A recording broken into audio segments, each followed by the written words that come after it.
Hey guys. Okay, listen, I just want to give you guys just want to let you guys know what happened with my truck about a couple of days ago. I went to the park, did some jogging, parked it for like an hour, came back, was all set to go, and it cranked, didn't turn over. Didn't start over, didn't turn over. It cranked real strong, did not turn over.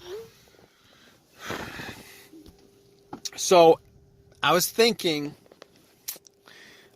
it might be the battery, since I haven't changed the battery since I bought the truck.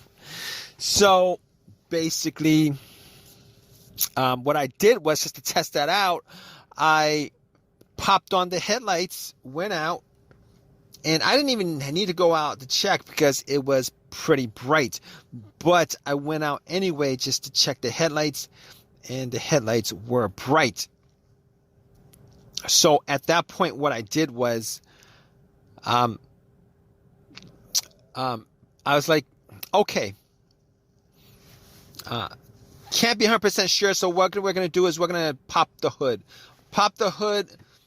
And checked out the terminals, checked out to see whether there was any kind of corrosion, any kind of weird stuff that's happening. Because in these situations, it's the first thing you do. Notice that the terminals, the part of the terminal was very corroded. And the negative terminal was kind of corroded, but they were pretty tight though. So what I did was, I took my can of Coke that I was going to drink. I poured it onto the terminals. All right, it fizzed up. A lot of the white bluish stuff pretty much oxidated. Got some napkins, wiped it, and I was pretty sure that, if that was the cause of it, it was clean enough where it would turn over. If it was causing it, went back and tried to start it. It cranked again, cranked a couple of times, did not turn over. So at that point, I was thinking to myself, all right, so the terminals look pretty clean. Let's check the ground. The main ground line, all right? The main ground line is that line, this negative cable, all right? Normally, that's the main ground line. It is connected to the frame of your vehicle. So I checked it. It was good. I mean, sometimes a bad ground could cause a weak crank, but that wasn't this situation. That wasn't this situation because I was getting very, very strong cranks coming from the starter, the truck. It was very strong. So I was thinking to myself, it probably could still be the battery. I was hoping, crossing my fingers, that it was, something that was fixable without having to do any kind of major work on it. So I was like, okay, I have a power pack that I bought from Walmart a couple of weeks ago that I had charged up to 100%. So basically, I'm probably gonna do a review on that power pack. It's a really cool power pack with a flashlight on it and all that stuff. But anyway, I popped it on and tried to crank it. I was hoping it would just turn over. Did not turn over. At that point, I knew it was not the battery. All right, even though the battery's a couple years old, at that point, I ruled out the battery entirely. I ruled out the ground wire being the issue. I ruled out corroded terminals causing it. And I also ruled out the alternator too. I mean, normally the alternator would not be one of those things that you would include in the troubleshooting, but just in case, I eliminated it anyway. Reason being is, a lot of times if your alternator was causing this issue, you'd have a weak crank. I had a strong crank, and popping the power pack to it would, but that was not the case here. So I could rule all those things out. So at that point, I was thinking, okay, what else could it be? All right, I was thinking it could be a whole host of other stuff. It could be the mass airflow sensor could cause that.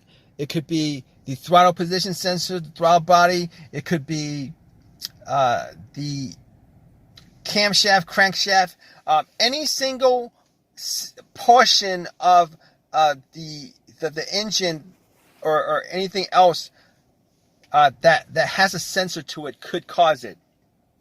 But I realized that I didn't have a check engine light on the truck. I haven't had a check engine light on the truck for a very, very, very long time. There's no check engine light before I had this issue. So as a result of that, I was able to rule out every single one of those things. If you guys are in this situation and you guys need to eliminate things that could be causing it, you guys do not have a check engine light on the truck, you know, for the most part, that it's probably not any one of those things, because any one of those things will cause the computer to read that as a check engine light problem, and it would pop up as you know, the check engine light would appear on the dash. I didn't have any of those issues. So basically, at that point, all right, guys. So I was able to eliminate all those things as a result of that. So if you guys are in this situation and you guys need stuff to eliminate as far as what could be causing it, if you guys do not have a check engine light, just know that for the most part, all those things could be eliminated. Now, there is a rare chance that one of those things could be causing the issue with a no crank, but for the most part, 99% of the time, if you don't have a code, there's no check engine light, there's no code for it, you can eliminate that. But guess what? I have an OBD2, all right, reader, okay, and I plugged it in anyway. One of those reasons why I plugged it in, knowing that I had no check engine light, was because I want to make sure that there's positively nothing that might be pending, no pending codes, anything like that. Second of all, I just want to make sure also that the computer didn't have any kind of issues reading, had any issues with the ECU, the car's computer, the ECU, the ECM, the PCM, any of the computer system.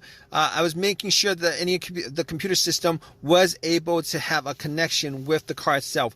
So basically, I plugged it in, made sure that it scanned all the way through. Now, if it did not scan all the way through and it pretty much paused at some point and then does not scan all the way through, you will know that there's probably a connection problem between the car's computer and the car itself. Okay, but here's the thing. It scanned all the way through. It read everything. Did not come up as any kind of issues with... No issues came up. No codes came up. No issues came up. Nothing like that. So at that point, I was fine as far as the car's computer is concerned. I could pretty much eliminate that. These days, you can't always be too sure, particularly with all the electronic gadgets, electronics in the vehicle. Okay. So, was able to eliminate that right off the bat. Was able to eliminate that, and then it came up with no codes. Was able to eliminate any other any of those other things that could result in the code. Okay, it was all good. Nothing, so I eliminated all that stuff. So next thing up after that, I was thinking to myself, all right, so there's like a limited amount of things that it could be at that point. Could possibly be the fuse box, not the fuse box, but the fuses, the relays, fuel pump, fuel filter. So here's what I did. All right, I was thinking it may have been the fuel pump or the fuel filter. So I was sitting in my truck, and I did the test. The test was to listen for any kind of when it primes, when the fuel pump primes, you can sometimes hear the motor going off. All right, the motor whizzing. So normally with this test, you would need two people. One person to be right next to the to the gas cap with the gas cap off, listening while the second person turns the car to the on position. The on position is the position before it cranks. So basically, I did it a couple of times. Turn it to on position, turn it off, turn it on position, just to see whether I could hear any kind of motorized whizzing sound. And unfortunately, I was not able to do it. I did turn everything off inside the truck and tried to turn it onto this position in all silence just to see whether I could hear anything. And I was not able to make out whether, any kind of noise or no noise was coming. So I couldn't actually hear it.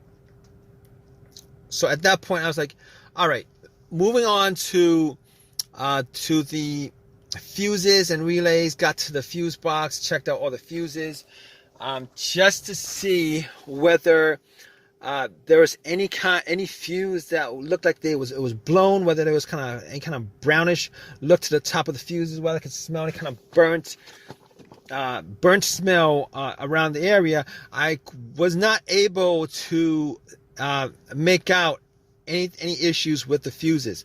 Now, I did not have a fuse tester with me, so I couldn't tell 100% if that was the issue. So at that point, I was like, okay, let's move on to something more obvious, which is directly associated with the fuel pump itself, the relays. All right. I pretty much eliminated the fuel filter at that point. Because the thing with the fuel filter is, if the fuel filter was clogged, if it was clogged really bad, it could cause this kind of situation, where it cranks but it wouldn't start. However, for the most part, if the fuel filter was clogged, there would still be a little bit of fuel going to the system, and for the most part, a lot of times it'll crank up, crank over, and then it'll die out, it'll stall out, etc., etc. In this situation, I couldn't get it to start at all, to turn over. So at that point, I was like, okay, let's look at the fuel pump relay. I looked at the fuel pump relay, could not tell whether there was an issue with it, but I did the most obvious thing. If you guys are in this situation, look for a similar relay. I forget what the other relay was, what part it was controlling, but I swapped it out. Crossing my fingers, I swapped it out, went back into my truck, tried to start it. Bam! It actually started up. It ran, and I was so glad because I didn't have to pay or spend time to change out the fuel pump, which would have been a job that I would rather not have done, considering all these other options that I had. considering all the more simpler things that could have caused it. So anyway, at that point, I was able to drive it to AutoZone, got a relay, popped it back in, swapped out the relays, and got one new relay, popped it in, and haven't had that issue since. It's been driving fine. It turns on fine. So I'm 100% sure that it was nothing else associated with this issue besides the fuel the fuel pump relay. All right, guys. So if you guys are in this situation, just go down a list. Go down the entire list as far as what I mentioned. 90% of the time, you could probably fix your issue with what I mentioned. All right, guys. Just eliminate all the stuff that I eliminated. You should be able to get, for the most part, figure out what the issue is. Anyway, if you guys have any comments, please leave a comment in the comment section. Please subscribe and please give me a thumbs up. All right, guys. Take care.